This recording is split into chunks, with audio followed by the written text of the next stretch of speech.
மக்களே, cook with Comali season 7 launch பண்ணியிருக்கிறாங்க ப்ரோமோவை. நேற்று புது ஜட்ஜை ரிலீஸ் பண்ணுற மாதிரி ஒரு ப்ரோமோவும் விட்டுருந்தாங்க. டேக்லைன் என்னமோ டபுள் ட்ரபிள் அப்படின்ற மாதிரி வச்சிருக்கிறாங்க. ஸோ அதை பற்றின ஒரு டிஸ்கஷன் தான் இந்த வீடியோவில் பார்க்க போகிறோம்.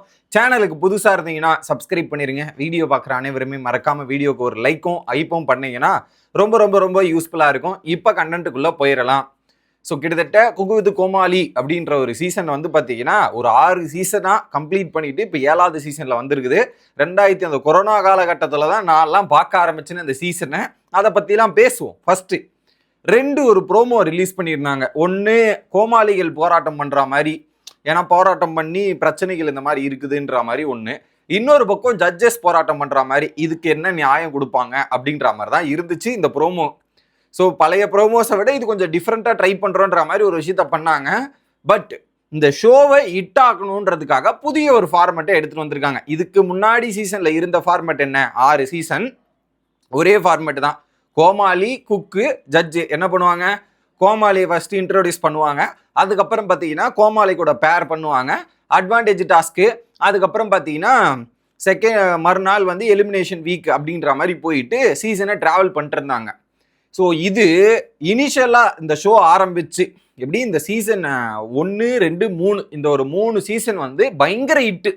யாரை கேட்டாலும் குக்கு வித் கோமாளின்ற மாதிரி பார்த்துட்டு இருப்பாங்க. டைம் ஆச்சானா போய் பார்த்து நிறைய பேருக்கு ஸ்ட்ரெஸ் பஸ்டராக இருந்தது இந்த குக்கு வித் கோமாளி ஷோ. அதில் மாற்றுக்கிறதே இல்லை.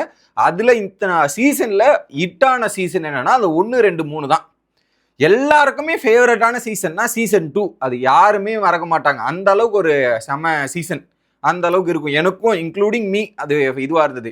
ஆனால் இப்போ நீங்கள் குக்கு வித் கோமாளியை பார்க்கும்போது அந்த இன்ட்ரெஸ்டிங் கிடைக்குதா, அந்த ஹாப்பினஸ், அந்த ஸ்ட்ரெஸ் பஸ்டர் இருக்குதா அப்படின்னு கேட்டிங்கன்னா கண்டிப்பாக இல்லை அப்படின்றது தான் யதார்த்தமான உண்மை. அதில் மாற்றுக்கிறதே இல்லை. நிறைய பேர் வந்து இல்லை அப்படின்னு சொன்னாலுமே இல்லை அப்படின்றது தான் நம்ம புரிஞ்சுக்கணும். ஏன்னா ஃபஸ்ட்டு 3 சீசனும் வந்து நம்ம என்ஜாய் பண்ணியிருப்போம், ரசிச்சிருப்போம், விழுந்து சிரிச்சிருப்போம். ஆனால் இப்போ அதெல்லாம் வந்து நம்ம முன்னாடியே கேட்டதா இருக்கு. ஒரே பேட்டர்னா இருக்கு, சேமா இருக்குதே அப்படின்ற மாதிரி நம்ம ஃபீல் பண்ற அளவுக்கு போயிருக்குது. ஏன்னா இதுல ஒரு பிக்கெஸ்ட் மிஸ்டேக் பண்ணியிருக்கிறாங்க குக்கு வித் கோமாளி. அது என்னன்றதையும் சொல்றேன். அதுக்கு முன்னாடி இப்ப ரீசெண்டா குக்கு வித் கோமாளி ஃபர்ஸ்ட் யார் பண்ணிட்டு இருந்தா? அந்த ஒரு ப்ரொடக்ஷன் டீம் பண்ணிட்டு இருந்தாங்க. அந்த ப்ரொடக்ஷன் டீம் வந்து சூப்பர் சிங்கர் மற்றும் குக்கு வித் கோமாளி பண்ணிட்டு அங்க வந்து குக்கு வித் கோமாளி மட்டும் பண்ணுங்க, சூப்பர் சிங்கர் இங்க பண்ண வேணாம்னு சொன்னதுக்கு அப்புறம் அந்த ப்ரொடக்ஷன் டீம் விஜய் டிவில இருந்து வெளியேறி சன் டிவிக்கு போயாச்சு. சன் டிவியில் போயிட்டு டாப்பு குக்கு டூப்பு குக்கு அப்படின்ற மாதிரி ஒரு ஷோவை வெங்கடேஷ் பட்டை வச்சு பண்றாங்க. 2 சீசன் முடிச்சிருக்காங்க. இப்போ 3வது சீசன் பண்ண போறாங்க. அந்த ஷோ இப்போ இந்த 2 ஷோ வந்ததுக்கு அப்புறம் மக்கள் மனதில் எது போய் நிக்குது? குக்கு வித் கோமாளி போய் நிக்குதான்னு கேட்டீங்கன்னா டாப்பு குக்கு தான் நிறைய பேர் மக்களுக்கு ஃபேவரட்டா நிக்குது. அது நிக்க காரணம் என்ன அப்படின்றது தான் பாயிண்ட்டு. ஏன்னா இவங்க மிஸ் பண்றது இந்த பாயிண்ட், அவங்க ஸ்கோர் பண்றது அந்த பாயிண்ட். இதுதான் இந்த இடத்துல மேஜர் டிஃபரன்ஸா இருக்குது அப்படின்றதான் பாக்குறேன். ஏன்னா இவங்க தொடர்ந்து 6 சீசனா ஒரே கோமாளியை எடுத்துட்டு வருவாங்களா? ஒரே இதுவை எடுத்துட்டு வருவாங்களா? நீ யோசிச்சு பாருங்களேன்.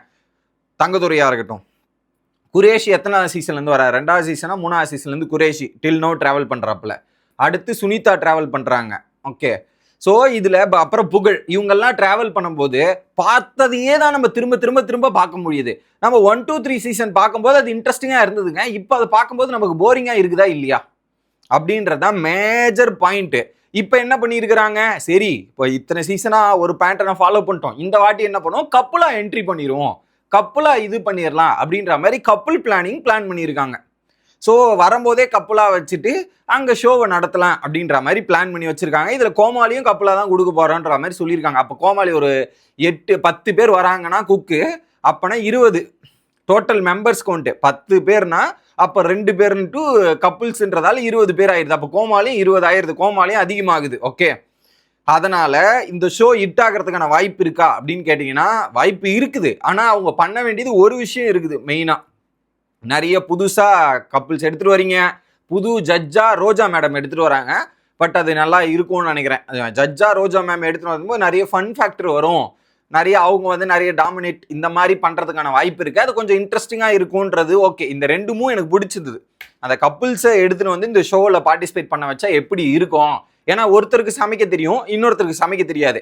இது 2 பேர் இப்போ ஆல்ரெடி என்ன பிரச்சனைனா, இப்போ கோமாளி ஒரு பக்கம் சமைக்கணும், நம்ம கூட இருக்கிறவருக்கே சமைக்க தெரியலன்னா அவரை வச்சு நம்ம சமைக்கணும் போது அது ஒரு பிக்கெஸ்ட் சேலஞ்சா இருக்கும். பல தடைகள் இருக்கும், அதை தாண்டி அவங்க எப்படி சமைக்கிறாங்கன்றது ஒன்று. ஓகே, ரெண்டாவது ஜட்ஜு, அவங்க வந்து பின்னாடி வந்து என்னென்னலாம் பண்ண போறாங்க அப்படின்ற ஒரு ஃபேக்டர். இது ரெண்டு ஓகே. ஆனா எனக்கு மேஜர் கன்சர்னிங்கா இருக்கிறது என்னன்னா, தயவு செய்து பழைய கோமாளியை எடுத்துட்டு வராதீங்க அப்படின்றது தான் என்னோட எதிர்பார்ப்பா இருக்கு. அந்த பழைய கோமாளி எடுத்துட்டு வந்தா அந்த ஷோவோட இன்ட்ரெஸ்டிங் ஃபேக்டரே அடி வாங்கிருது அப்படின்றது தான் நான் பார்க்குறேன். இதை நிறைய பேர் அக்ரி பண்ணிப்பீங்கன்றதையும் எனக்கு தோணுது. உங்களுக்கு தோணுன தாட்டை அப்படியே மறக்காம கமெண்ட் செக்ஷன்ல போட்டுருங்க அப்படின்றத சொல்றேன்.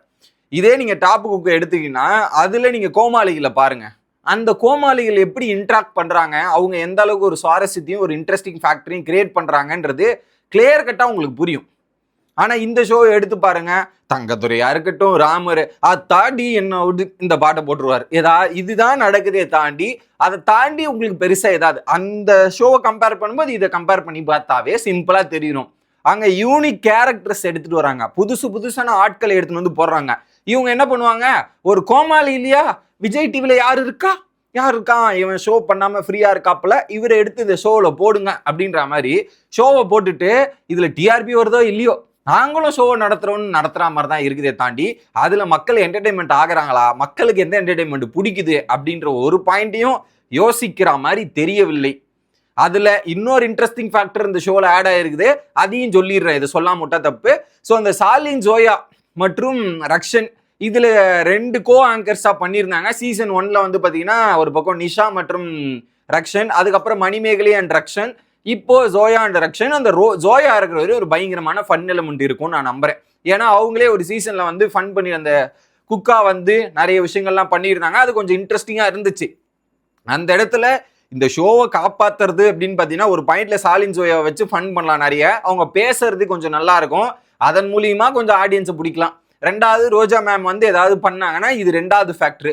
மூணாவது இந்த கப்புள்ஸ்ல ஏதாவது இன்ட்ரெஸ்டிங் கப்புள் வந்து அவங்களுக்குள்ள அந்த ரொமான்ஸு அந்த ஒரு விஷயங்களை சேர்த்து ஹைலைட் ஆச்சுன்னா இந்த ஷோ ஹிட் ஆகலாமே தாண்டி மேஜர் கன்சர்ன் கோமாளி. அந்த கோமாளி கன்சர்னை நீங்க மாத்தினீங்கன்னா இந்த ஷோ அதுக்கேற்ற மாதிரி போகும். இல்ல அதே கோமாளியை வைத்து தான் நாங்க நடத்துவோம் அப்படின்னு நடத்தீங்கன்னா ஒன்றும் பண்றதுக்கு இல்லை. நீங்க புது கான்செப்ட் எடுத்துன்னு வந்தாலும் சரி, புது ஜட்ஜ் எடுத்துன்னு வந்தாலும் சரி, அதுக்கப்புறம் புது கோ ஆங்கர் எடுத்துன்னு வந்தாலும் சரி, ஆனா மெயின் பாயிண்ட் கோமாளி கிட்ட தான் இருக்குது. இந்த ஷோவோட பில்லர் கோமாளி. அந்த கோமாளியை 2 வாட்டி 3 வருஷம் 4 வருஷம் பார்க்கலாம், ஆனா தொடர்ந்து எல்லா சீசனும் நீங்க பார்க்கணும்னு நினைச்சீங்கன்னா that is not work out அப்படின்றது தான் எனக்கு தோணுது. மக்களே, உங்களோட தாழ்மையான கருத்துக்களை கமெண்ட் செக்ஷன்ல சொல்லிருங்க. ஸோ இன்னும் கொஞ்ச நாள்ல இந்த ஷோ வந்து ஆரம்பிப்பாங்க. ஆரம்பிச்சதுக்கு அப்புறம் நம்ம டெய்லி இந்த ஷோவை ஃபாலோ பண்ணுவோம். ஏன்னா இது ரெகுலரா போன சீசன் பண்ணல, பட் அதுக்கு முந்தின சீசன்லாம் வந்து குக்கு வித் கோமாளியை ஃபர்ஸ்ட் இதை பத்தி பேச ஆரம்பிச்சது, சொல்ல ஆரம்பிச்சது எல்லாமே நான் தான். ஸோ அதை திரும்பவும் அந்த ஃபார்முக்கு வருவோம். ஸோ தொடர்ந்து சேனலோட இணைஞ்சிருங்க. அடுத்த வீடியோல வந்து சந்திக்கிறேன். Bye guys.